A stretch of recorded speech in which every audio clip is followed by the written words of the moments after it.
You ask Tiger to solve. This deals with linear equations with one unknown.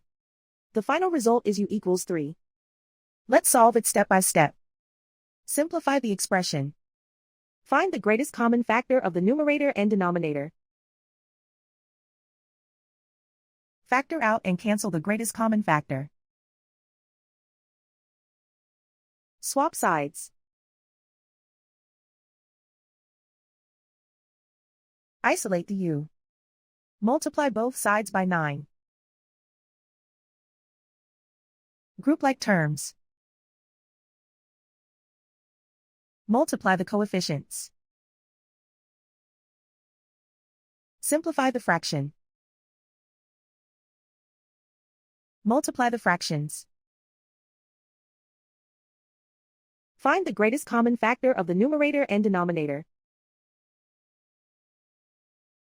Factor out and cancel the greatest common factor. And so the final result is u equals 3.